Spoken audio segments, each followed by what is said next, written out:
Kami kelompok 4 akan mempresentasikan hasil kerja diskusi kami yang berjudul Pancasila sebagai inti pembuka Undang-Undang Dasar 1945. Undang-Undang Dasar Republik Indonesia 1945 adalah Konstitusi Negara Kesatuan Republik Indonesia atau NKRI. Undang-Undang 1945 merupakan hukum dasar yang menjadi sumber dasar dari seluruh peraturan perundang-undangan di Indonesia. Sistematika Undang-Undang Dasar 1945 terdiri dari pembukaan Undang-Undang Dasar 1945, batuan tubuh Undang-Undang Dasar 1945, penjelasan Undang-Undang Dasar 1945.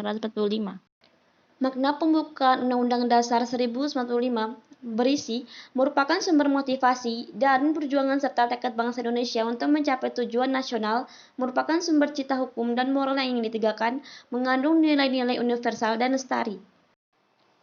Dalam pembukaan Undang-Undang Dasar 1945 terkandung pokok-pokok pikiran yang merupakan falsafah negara Indonesia Pancasila, yang berisi yang pertama, ketuhanan yang Maha Esa, sila pertama. Yang kedua, kemanusiaan yang adil dan beradab, sila kedua. Yang ketiga, negara melindungi segenap bangsa dan tumpah darah Indonesia berdasarkan persatuan, sila ketiga. Yang keempat, negara yang berkedaulatan rakyat, sila keempat. Yang kelima, negara mewujudkan keadilan sosial, sila kelima. Alinea-alinea yang terdapat dalam pembukaan Undang-Undang Dasar 1945 berisi tentang alinea pertama yang mengungkapkan dalil objektif bahwa penjajahan tidak sesuai dengan peri keadilan dan peri kemanusiaan. Alinea kedua mengungkapkan cita-cita nasional bangsa yaitu negara Indonesia yang berdaulat, adil dan makmur. Alinea ketiga memuat motivasi spiritual yang luhur dan merupakan pengukuhan atas proklamasi kemerdekaan. Alinea keempat menegaskan tujuan dan prinsip dasar untuk mencapai tujuan nasional. Batang tubuh Undang-Undang Dasar 1945.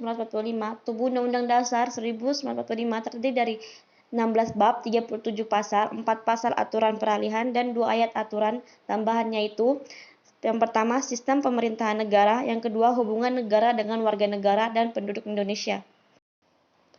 Perubahan konstitusi terdiri dari yaitu yang pertama Undang-Undang Dasar 1945, yang kedua Undang-Undang Dasar Republik Indonesia Serikat 1949, yang ketiga Undang-Undang Dasar Sementara 1950, yang keempat kembali ke Undang-Undang 1945, yang kelima amandemen Undang-Undang Dasar 1945.